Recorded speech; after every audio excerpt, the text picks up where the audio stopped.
Salut Simon. C'est un sujet de sa très gracieuse majesté qu'il nous est donné d'accueillir aujourd'hui. Un homme au flegme légendaire, à l'humour raffiné et au patronyme corse. Comment cela se fait-il ? Eh bien pour le savoir, laissez-vous transporter par la saga familiale de Simon Giuseppe, l'espace de 30 minutes, l'espace de plusieurs siècles, avec ou sans filtre.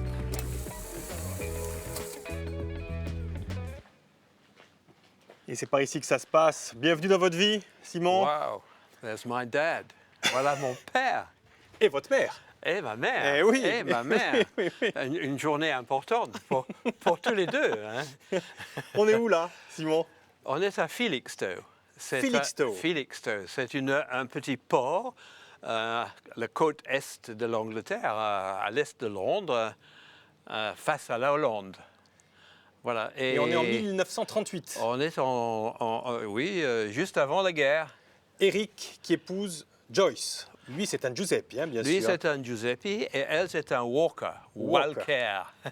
Et puis votre papa, qu'on voit là, très beau, très souriant, vous allez m'en parler plutôt sur cette photo-là, parce que votre papa, voilà, il est là. Mon père est né en 1911. Oui. Il a fait ses études en Angleterre, il a été à Oxford, il a fait son droit et il est devenu avocat ou avoué, comme nous disons. C'est un peu entre notaire et avocat, il ne plaide pas. Ouais. Et début de la guerre, il s'est porté volontaire pour servir dans la RAF. Et dans cette photo, on le voit avec son commandant et l'équipe et la mascotte, le petit chien devant. Et cette équipe-là participait dans la planification de ce que nous appelons l'invasion, que vous appelez plutôt le débarquement. La libération. Oui, L'invasion en Angleterre. Ah oui, on parle de l'invasion.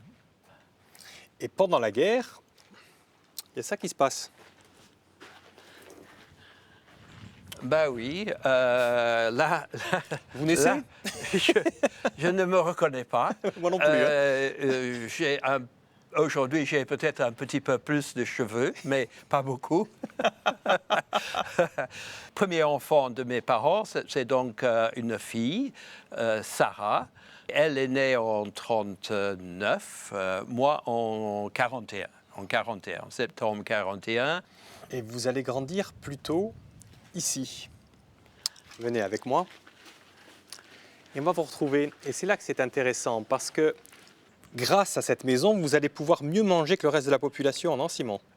C'est-à-dire que nous avons connu un rationnement que la France n'a pas connu ou a connu en moindre mesure. Oui, jusqu'en 47-48. Ça a duré beaucoup plus longtemps chez nous, jusqu'au milieu des années 50. Incroyable. Non seulement pour l'alimentation, mais aussi pour les vêtements. Et mon père, avocat, il travaillait beaucoup, il ramenait de Londres ses dossiers et nous n'avions pas le droit de faire trop de bruit le soir et même le week-end. Donc là, je travaillais avec ma mère et ma sœur à coudre et à tricoter. Je suis très fort avec l'aiguille. Hein. Ah, oui. Et ce monde, il a fallu le quitter dès 9 ans. 8 ans, Simon, pour aller là. Oui, alors là, on est dans un autre monde, un monde qui existe, je dirais, peu aujourd'hui, beaucoup moins qu'alors. Mes parents ont fait de gros sacrifices pour m'envoyer dans les meilleures écoles en Angleterre. Et donc, j'ai été dans cette école à Seaford, juste en face de Dieppe. C'est une école catholique. Nous avions un prêtre à domicile. Et le prêtre à domicile et l'internat. Mais quand on voit ces images, ça a l'air assez austère. Or, je crois savoir, Simon, que pour vous, ça, c'est le bonheur le plus total en fait. Moi, j'ai beaucoup apprécié cette façon d'être éduqué. On ne perdait pas du tout de temps. Les devoirs étaient organisés, il y avait des activités de toutes sortes. Et travailler, c'est vraiment le maître mot, parce que vous avez commencé à travailler et on va voir comment vous allez continuer à travailler. Mais on ne va pas le voir ici, Simon, on va le voir dans une autre pièce. D'accord, Ok, très allez, bien. venez avec moi. On y va. Hop, venez, venez.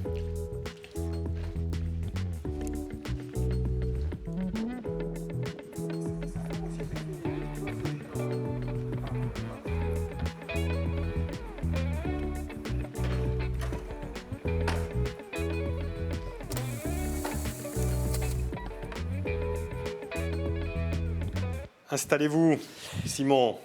Merci. Et on va voir où le travail mène. Et le travail, ça mène Là, on est très confortable. Voilà. ici. Waouh, quel bel montage. Oui, oui, oui. Dès 14 ans, en fait, dans le système anglais, on vous décèle des aptitudes. Hein. Pas trop de sciences, mais plutôt des lettres, vous. C'est assez intéressant, ce système éducatif. C'est exact. C'est pas vrai pour tout le monde, mais dans les écoles privées, on cherche le résultat. Et donc, on cherche les forces, les aptitudes des écoliers.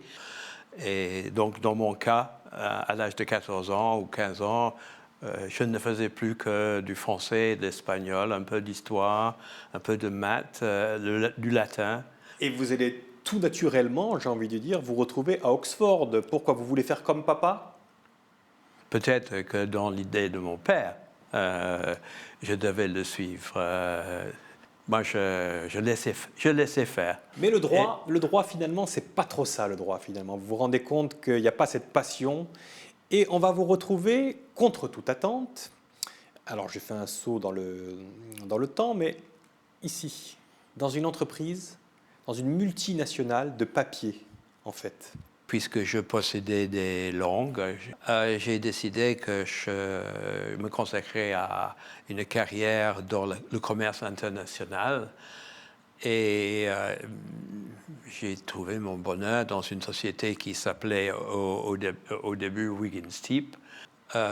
Et je suis monté dans l'hierarchie pour arriver à la tête des ventes à l'international avec des bureaux un peu partout dans le monde. Et justement, au cours d'un voyage en Belgique, d'un séjour en Belgique, vous faites quand même une rencontre marquante. Ah, que c'est beau.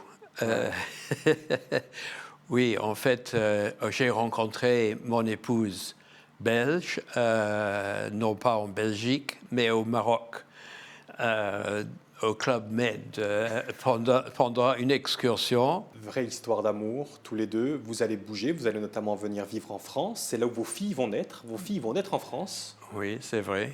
Et puis ensuite, vous allez repartir en Angleterre. On ne va pas vous suivre dans toutes vos pérégrinations. Quoi qu'il en soit, il y a une date importante. Et c'est la raison pour laquelle vous êtes ici, en fait, Simon aussi. C'est qu'en 1991, votre papa meurt. Oui. Et votre papa, avant de mourir, il est parti dans un pays, Trinidad et Tobago, parce qu'on lui a parlé d'usufruit, et vous ne comprenez pas trop. Et lorsqu'il meurt, en 1991, à votre tour, vous décidez d'aller à Trinidad et Tobago. Et c'est matérialisé par cette photo. Alors, le fisc britannique voulait imposer, mais personne ne savait ce que ça valait, pour être imposé. Donc, j'y suis allé avec mon épouse, passer 15 jours là-bas pour découvrir Trinidad. Et oui, parce que quand vous arrivez là-bas, vous dites que vous vous appeliez Giuseppe, notamment au notaire. Lorsque je me suis présenté chez le notaire, j'ai dit, j'ai rendez-vous avec un tel, oui, monsieur, et vous êtes? J'ai dit, monsieur Giuseppe. Ah, il dit, vous êtes de la famille, et elle était noire. Et ça s'explique dans ces pays-là, pas seulement à Trinidad. Lorsque les esclaves noirs étaient libérés, ils n'avaient pas de nom de famille. Et donc, très souvent, ils prenaient les noms des anciens patrons, maîtres. Et donc, il y a beaucoup de Giuseppe à Trinidad, plus qu'en Corse. Hein. Exactement. Et ce notaire vous emmène dans une maison. Il vous emmène dans une propriété. Et arrivé dans cette propriété, il y a un prêtre qui est là et qui vous demande « Qu'est-ce que vous faites là, monsieur ?» Et racontez-moi un petit peu cette histoire qui est Oui, en fait, nous sommes allés dans l'ancienne capitale de Trinidad, qui s'appelle San José de Oruña. Aujourd'hui, c'est Port of Spain. Et dans cette ancienne capitale où avait vécu ma famille, je cherchais la trace. Et nous sommes allés dans la cathédrale. En fait, c'est une petite église modeste, mais cathédrale. Et là, j'ai rencontré le curé qui m'a demandé ce que je faisais. Je lui ai expliqué. Et il m'a ouvert un cimetière privé où j'ai découvert le tombeau de mon arrière-grand-père. Que voilà. Il s'appelait Eugène Simon. Simon.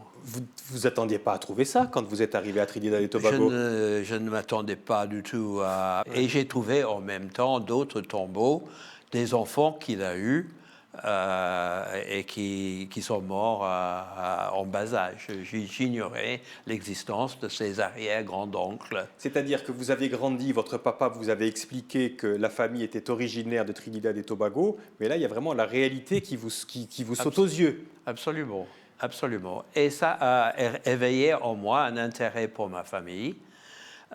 C'était un déclic. Il se fait que j'étais en fin de ma carrière. Et donc, j'avais du temps pour consacrer à cela. Et vous avez découvert ceci, en fait. Voilà, ça, c'est mon arrière-grand-père. Il s'appelle Paolo Maria. Enfin, il est né et baptisé Paolo Maria, né en 1770 à Mérida.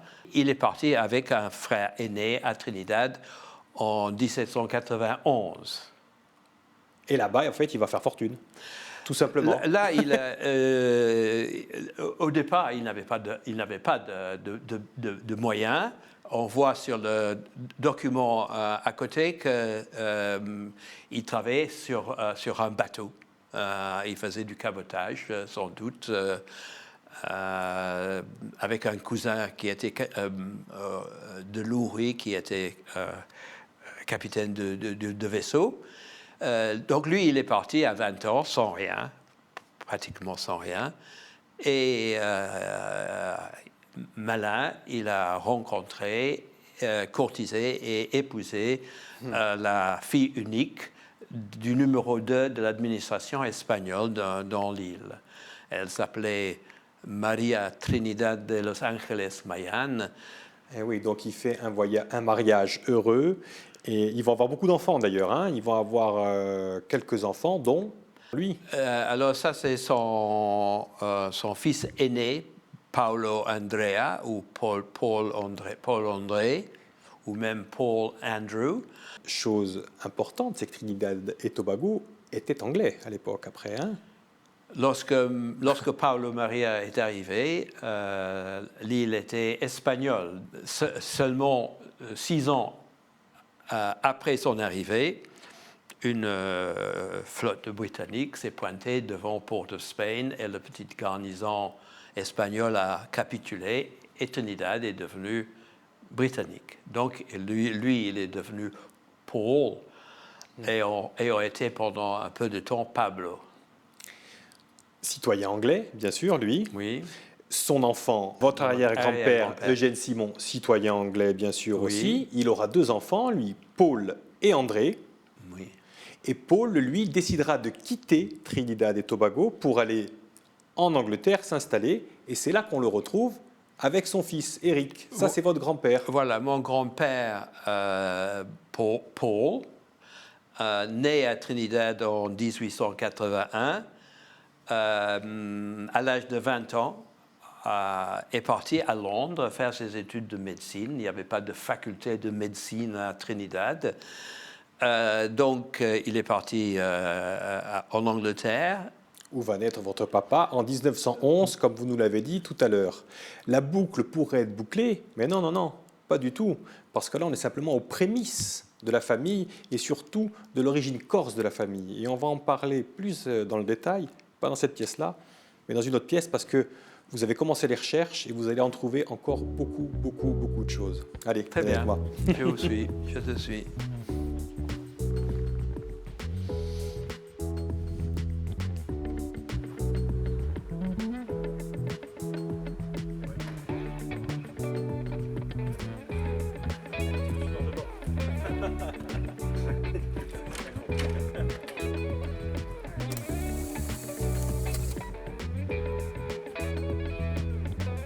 Dernier espace, Simon, pour la première de vos découvertes, en Corse, plus ou moins. C'est celle-là. Waouh, oui, quelle belle C'est Méria. vue. Oui, c'est Méria. Vous débarquez ici en famille, un beau jour, hein? 93. En 93. Avec mon épouse et ma fille aînée. Un samedi matin ou un dimanche. Et au mois d'octobre ou novembre, il n'y avait personne dans ce village de moins de 100 âmes, et tous âgés. C'était ma première expérience de la choc. Corse.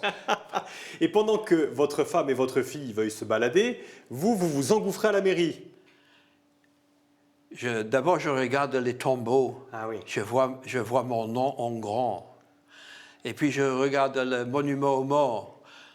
5 Giuseppe tués sur le balcon au large de Calvi. Qui ont coulé avec le Balkan. Oui, 5 Giuseppe. Grande surprise. Et quelle déception, il n'y avait personne avec qui discuter. Et puis est passé 2 enfants. Et j'ai demandé s'il existait encore des Giuseppe ici. Non, non, monsieur, il n'y a pas de Giuseppe. Je lui dis, vous êtes sûr? Ah, il y a le vieux Joseph. Et qui est le vieux Joseph? Où est-ce qu'il habite? Ils m'ont montré une porte fermée, des volets fermés.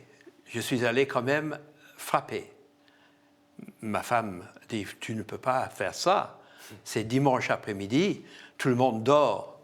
Je dis, j'y vais, je ne suis pas venu de si loin pour ne pas frapper à la porte du vieux Joseph. Donc, ma femme et ma fille se sont réfugiées dans la voiture. Et moi, j'ai frappé. Et j'ai été accueilli par le vieux Joseph, Giuseppe. Et c'était le début de mon aventure corse. Et l'aventure corse qui va vous mener à trouver ceci. Et là, c'est une belle histoire, justement. Parlez-nous un petit peu de cet arbre généalogique, plus ou moins faux. Plus ou moins faux, c'est comme ça qu'il faut le dire. En fait, nous avons parlé tout à l'heure de Paolo Maria, qui est parti et qui a fait fortune en épousant une riche espagnole. Alors lui,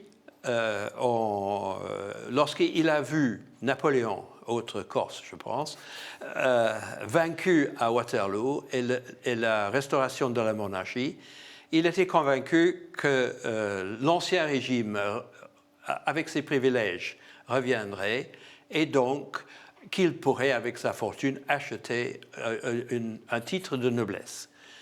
Et donc, il est venu en Europe, à Paris et en Corse, en 1819, et avec l'aide d'un notaire de Ortaca, juste à côté de Pietralba, il y a une importance, il a monté un dossier avec des documents, comme tu dis bien, vrais et faux. Oui, un bon mélange pour noyer le poisson, pour convaincre garde des Sceaux à Paris de la justesse de sa demande.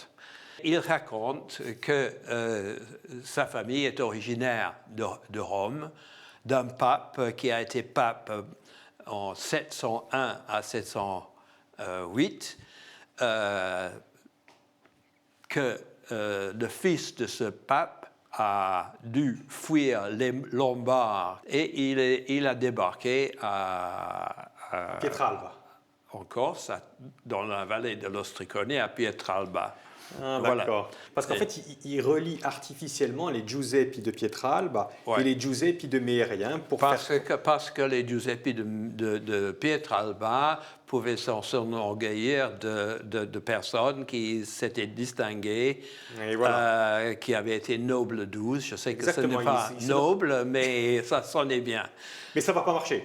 Ça n'a pas marché. Ça va pas marcher. Ça non. n'a pas marché. Il n'a pas convaincu Le garde des Sceaux à l'époque. Sceaux, Ouais. et donc il a fait demi-tour et il est retourné à Trinidad où il a terminé ses jours. Mais vous, par contre, ça vous a donné envie de travailler toujours plus, justement. Et le fruit de vos premiers travaux, c'est ça, justement. Des monographies sur Pietralba, dans l'Ostricone, parce que vous êtes venu, bien évidemment, rencontrer les Giuseppi de Pietralba. Vous avez fait aussi une monographie sur Meria. Vous avez beaucoup travaillé. Pas de chance, par contre, vous n'avez pas trouvé d'éditeur pour ça. En revanche, vous l'avez dit, à partir de 1995, vous avez vraiment du temps. Vous quittez l'Angleterre, vous venez vous installer ici en Corse, du côté d'Ajaccio, et vous travaillez encore plus. Et ça, c'est intéressant parce que voilà ce que vous avez. C'est vous, Simon Giuseppi, qui participez quand même à ça. L'internement à Corbara en Corse de civils austro-allemands, Corse, terre d'accueil, terre d'exil, ce sont d'énormes bouquins, de vraies contributions à l'histoire insulaire. Oui, ça n'a aucun lien avec ce qui précède ma famille, mais j'ai eu l'occasion.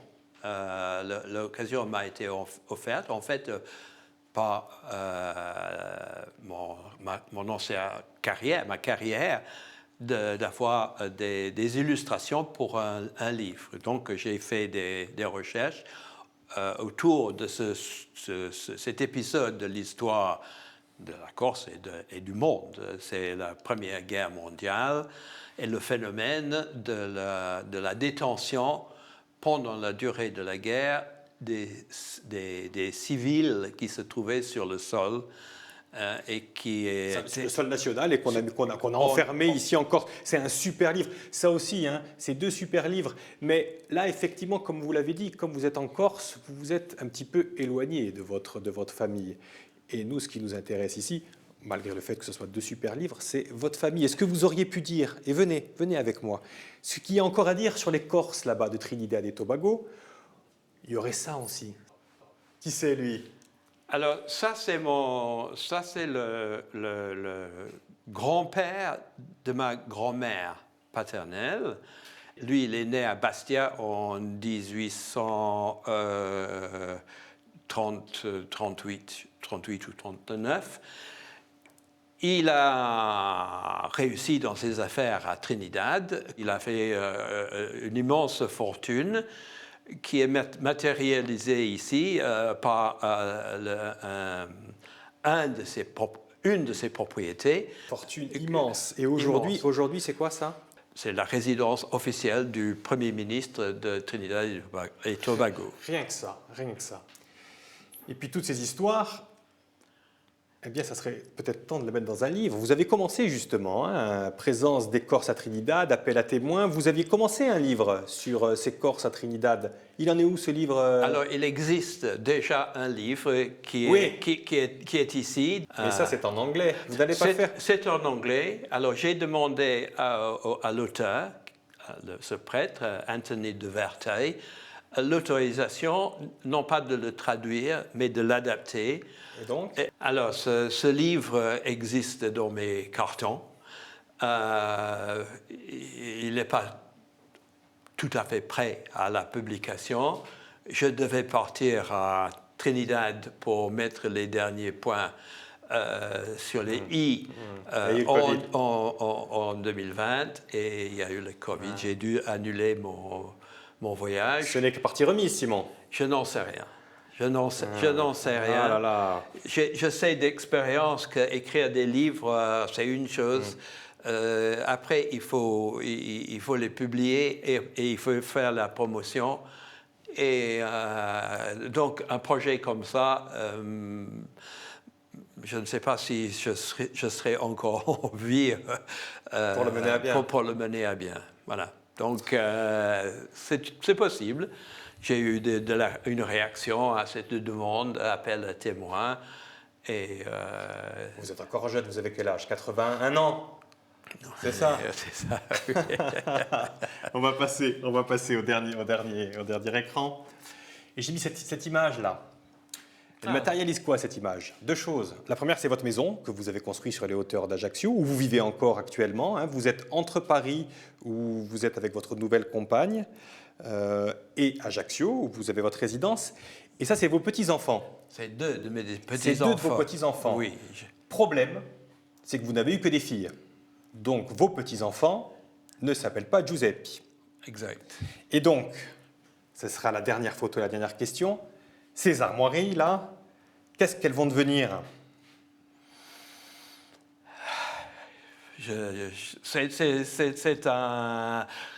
C'est une source de tristesse, effectivement, parce que je suis le dernier de ma lignée à porter le nom. Donc, ces armoiries... Mais il y a des Giuseppe à Pietralba. Ce sont les armoiries des Giuseppe de Pietralba. Et moi, je me rattache, malgré tout, aussi à Pietralba, à Méria comme à Pietralba. Et d'ailleurs, je crois savoir que le plus tard possible, après que vous ayez écrit ce livre, j'espère, c'est à Méria où vous voulez être enterré en plus, Simon. Oui, j'ai un grand attachement à ce village. Ma carrière a fait que j'ai voyagé à droite et à gauche et je n'ai pas un endroit où j'aurais aimé être enterré plus que Méria. Et un jour, j'irai rejoindre mon épouse là à Méria. La place est déjà préparée avec les armoiries dessus. Venez à côté de moi. Dernier geste. Voilà. Ça a été un plaisir de vous écouter, de découvrir toute cette histoire. Je compte sur vous pour quand même écrire ce livre parce qu'il y a des histoires fabuleuses encore à raconter. À bientôt, Simon, du côté d'Ajaccio. Hein, on est voisins maintenant. Oui, hein. oui. Hein? Merci pour cette interview et arrête de faire pression comme ça.